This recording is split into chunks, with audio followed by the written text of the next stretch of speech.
Magandang araw po mga kababayan, isang pinagpalang araw po sa Landaway. Ligtas po ang lahat, safe po ang lahat. Ngayon, magtutungkad na naman po tayo sa ukay-ukay. Maganda po ang panahon ngayon, medyo malamig, pero okay lang po. Sana yung makita pa tayo isang piraso, dalawang piraso, di ba? Kung silver naman o gold, di ba? Samahan po ninyo ako. Yeah, may nakita po ako dito isang relo nabubulolok. Kasi Rolex po, 40 euro. Itingnan ko po, chicho ko po mabuti. Nakatulog ko pang itong mga brand. Check ko pong mabuti. Hindi po pala totoo. May nakasulat po sa kanyang quality. Napakagang. So fake po. Maglasig po ngayon. Kaya ingat-ingat po. Medyo maraming tao po ngayon. Nangatog pa ako dun sa relo na yun. Hindi naman pala totoo. May nakita po ako. Suporta ng baso. Tingnan na po natin. Peter Norway Tin. Ganda po ano.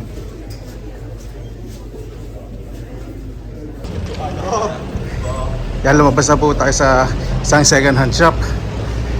Mayroon ako nakita mga branded din na damit na mamahal. Kaya lang hindi ako makapag-fit. Napakarami po ang tao.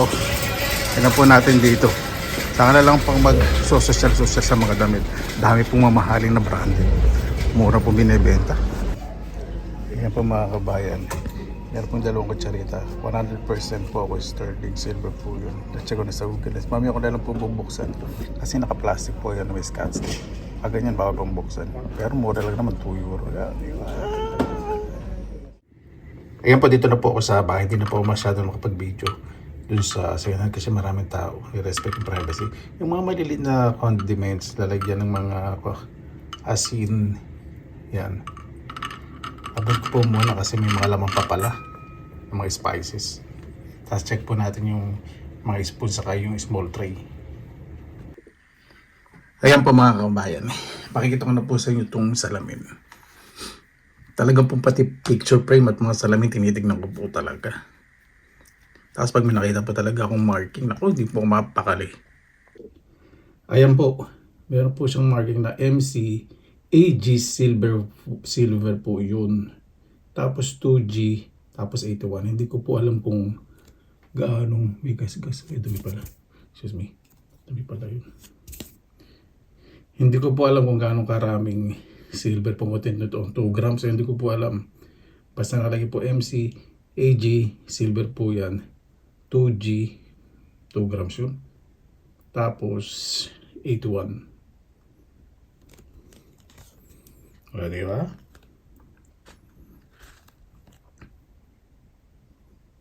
Ay, re-reflect pala. Ayan po. Ganda po niya, no? Ganda. Tabi ko na po ito. Tapos, ito na po yung yung small tray. Ayan na po ito yung small tray. Ito kasing laptop ko, may magnet po dito. So, pag nilagay ninyo, didikit talaga. So, ibig sabihin dito silver. Tapos, ito. Naman natin. Itong isang souvenir teaspoon po yata ito. Wala po siyang tatak na sterling. O kaya A925. Ayan po. Chinatown, Los Angeles. Pero collectible po ito. Tapos yung isa, nakita ko na po. Naku, tuwa po talaga ako kanina. Imagine po ninyo, 2 euro po yan. 2 euro lang yan. Ibig sabihin 140 pesos po. Dalawang teaspoon ito, isang tray, sa maliliit po na small condiment sa lagyan ng mga asin, spices. Ito po yan. Inilig po kanina. May sterling. Kaya sabi ko yung 2 euro ginastos ko. Ito po yung resibo. 2 euro. Nakita nyo naman po kanina yung presyo, di ba? Yan. New York City, meron pong mga ganto na hindi sterling. Depende po. So ito, silver. sterling silver. Yan gawin po natin. Timbangin natin. Kasi di ba 2 euro? So, yun nga. Mga less than 140 pesos ang bili ko dito. Ayan, timbangin na po natin. Expected ko sa mga 5 grams, ano pala? 9.20. 9 times 7. 9 times 7. 64. 63. Ba yan? Pati math ko 63. So sa 9 grams, sa palagyan natin 70 pesos sa 1 euro. Tama, 70 pesos na po ngayon, di ba? 630 pesos. Pero, ang presyo po ng silver is 145. So, times 2. Diyan po Tuwa po pag nakaka-jackpot po ng ganito. So, ang presyo po nito sa 9.